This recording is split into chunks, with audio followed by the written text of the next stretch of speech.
કચ્છના રણમાં મળેલા સૌથી વધુ હાડપિંજરો કોના છે? શું આ હાડપિંજરો 1000 વર્ષ જૂના છે? હાડપિંજરોના માથા ઉત્તર તરફ જ કેમ હતા? શું આ શોધ ધોળાવીરા પછીનું મોટું રહસ્ય ખોલશે?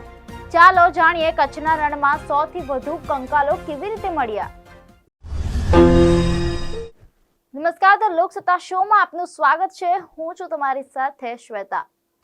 કચ્છનું રણ, જ્યાં દિવસના સમયે તપતો તાપ, રાત્રે ઠંડી હવા અને ચારે તરફ માત્ર સફેદ રણ દેખાય છે, પરંતુ આ રણની નીચે માત્ર રેતી નથી, અહીં દટાયેલો છે હજારો વર્ષનો ઇતિહાસ.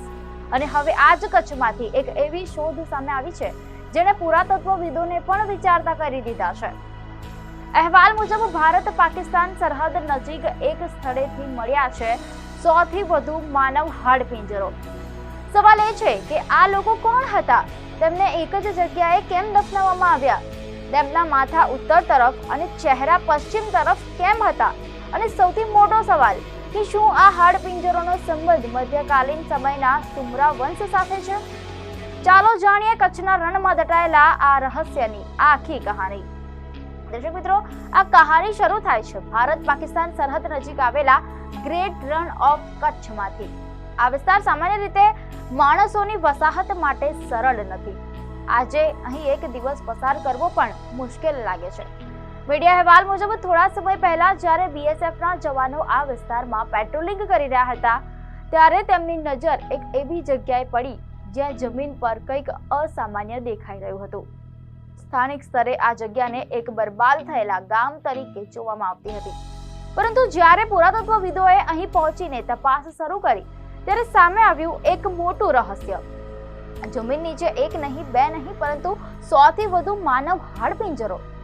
કલ્પના કરો કે રણના નિર્જન વિસ્તારમાં એક એવી જગ્યા જ્યાં સદીઓ પહેલા મોટી સંખ્યામાં લોકો રહેતા હતા, અને આજે તેમની દફનાવેલી કબરોમાંથી માત્ર હાડપિંજરો બચ્યા છે. આ શોધમાં સૌથી રસપ્રદ વાત એ માત્ર હાડપિંજરોની સંખ્યા ન હતી. સૌથી મોટો સવાલ હતો કે તેમને દફનાવવામાં કેવી રીતે અપનાવવામાં આવી હતી. દર્શક મિત્રો, સંશોધકોને જોવા મળ્યું છે કે મોટા ભાગના હાડપિંજરોમાં દફન કરવાની દિશા લગભગ એક સરખી હતી. માથું ઉત્તર તરફ, પગ દક્ષિણ તરફ અને ચહેરો પશ્ચિમ તરફ. આ કોઈ સંયોગ હતો કે પછી તેની પાછળ કોઈ ધાર્મિક માન્યતા હતી? પુરાતત્વવિદોના મતે દફન કરવાની આ રીત તે સમયનો ધાર્મિક અથવા તો સાંસ્કૃતિક માન્યતાઓ સાથે જોડાયેલી હોઈ શકે છે. પરંતુ અહીં એક બીજો સવાલ પણ ઉભો થાય છે કે જો આ સામાન્ય કબ્રસ્તાન હતું તો આટલી મોટી સંખ્યામાં લોકો અહીં કેવી રીતે દફન થયા? શું આ કોઈ સામાન્ય વસાહતનું સ્મશાન હતું કે પછી કોઈ મોટી ઘટના બાદ લોકોને એક સાથે દફનાવવામાં આવ્યા હતા? આ સવાલનો જવાબ તો હજુ સુધી મળ્યો નથી, પરંતુ પુરાતત્વવિદો એક શક્યતા નકારી રહ્યા નથી કે કોઈ મોટી હોનારત બની હોય. કોઈ કુદરતી આપત્તિ, કોઈ રોગચાળો, કોઈ સંઘર્ષ કે પછી લાંબા સમયગાળા દરમિયાન બનેલું સામાન્ય દફન સ્થળ. હાલ કોઈ એક કારણને અંતિમ સત્ય કહી શકાય નહીં, કારણ કે આ રહસ્ય ઉકેલવા માટે હાડપિંજરોની વૈજ્ઞાનિક તપાસ જરૂરી છે. મીડિયા અહેવાલ અનુસાર સંશોધકોએ માત્ર હાડપિંજરો જ શોધ્યા નથી. જ્યારે આસપાસના વિસ્તારમાં વધુ તપાસ કરવામાં આવી ત્યારે 4 થી 5 જેટલી બીજી પુરાતત્વીય સાઇટ્સ પણ મળી આવી, અને અહીંથી મળ્યા માટીના વાસણો, ટેરાકોટાના રમકડા, સિક્કાઓ અને જૂની વસાહતોના અવશેષો. એટલે કે વાત માત્ર કબરો સુધી સીમિત નથી. આ સમગ્ર વિસ્તાર ક્યારેક એક જીવંત વસાહત હતો તેના પુરાવા પણ મળવા લાગ્યા છે. સવાલ હવે બદલાઈ જાય છે, આટલા દુર્ગમ રણ વિસ્તારમાં સદીઓ પહેલા લોકો રહેતા કેવી રીતે હતા? તેઓ પાણી ક્યાંથી લાવતા હતા? તેમનો વેપાર કોની સાથે હતો? તેઓ શું ખાતા હતા? અને સૌથી મહત્વનું, તેઓ અહીંથી ક્યાં ગયા? કચ્છનું નામ આવે એટલે કે ધોળાવીરા યાદ આવે. ભુજથી લગભગ 200 કિલોમીટર ઉત્તરે આવેલા ખદીર બેટમાં વસેલું આ સામાન્ય દેખાતું ગામ તેની ધરતીમાં 5000 વર્ષ જૂનો અદ્ભુત ઇતિહાસ ધરાવે છે. મીડિયા અહેવાલ મુજબ ગામથી લગભગ 1 કિલોમીટર દૂર આવેલા કોટડા ટીંબા વિસ્તારમાં 5000 વર્ષ પહેલા અત્યંત વિકસિત નગર ધોળાવીરા ધમધમતું હતું.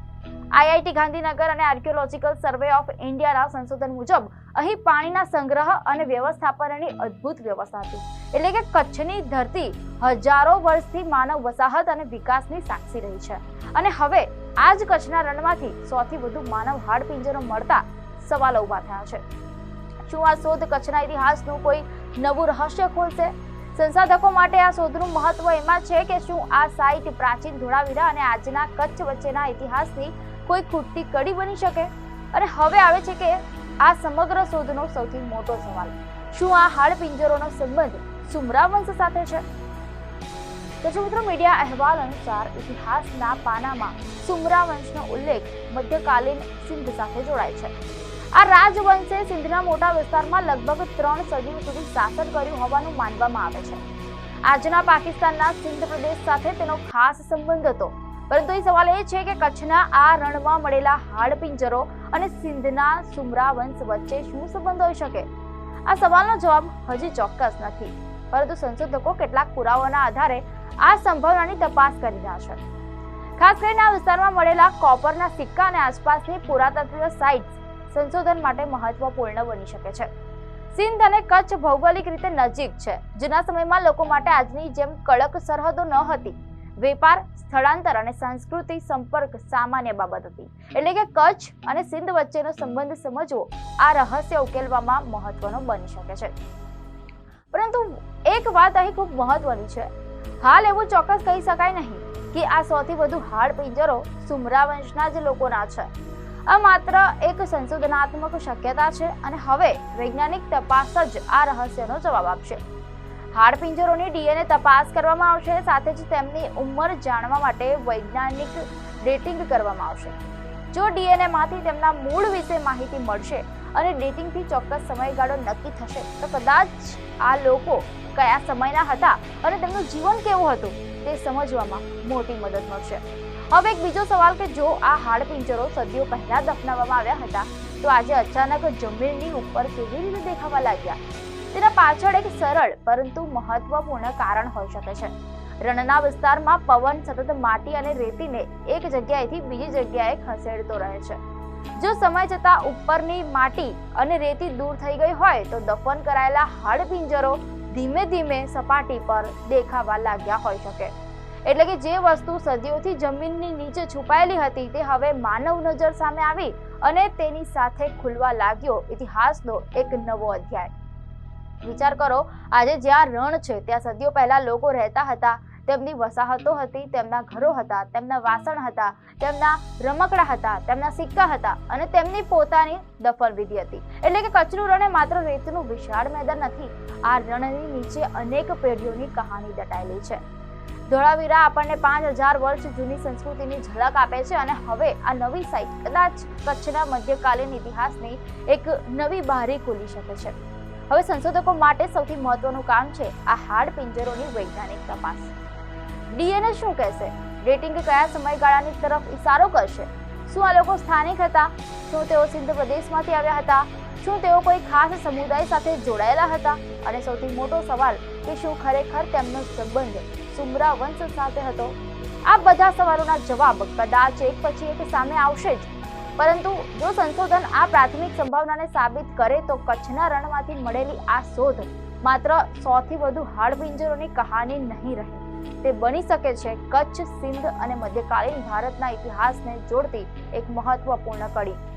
હજારો વર્ષથી રણની રેતી નીચે દટાયેલું એક રહસ્ય આજે હાડપિંજરોના રૂપમાં આપણી સામે આવ્યું છે. પરંતુ આ હાડપિંજરો એ માત્ર મૃત્યુની કહાની નથી કહેતા. તેઓ આપણને એ સવાલ પૂછે છે કે આ લોકો કોણ હતા, તેમનું જીવન કેવું હતું, તેઓ અહીં કેમ આવ્યા હતા અને આખરે તેઓ ક્યાં ગાયબ થઈ ગયા? કદાચ આગામી ડીએનએ રિપોર્ટ અને વૈજ્ઞાનિક તપાસમાં આ સવાલોના જવાબ આપશે. ત્યાં સુધી કચ્છનું આ રણ એ એક રહસ્ય જ રહેશે. એક એવું રહસ્ય જેની નીચે ઇતિહાસ આજે પણ શ્વાસ લઈ રહ્યો છે. દર્શક મિત્રો, આપને માહિતી સારી લાગી હોય તો વિડીયોને લાઈક અને શેર કરજો, ચેનલને સબસ્ક્રાઇબ કરજો.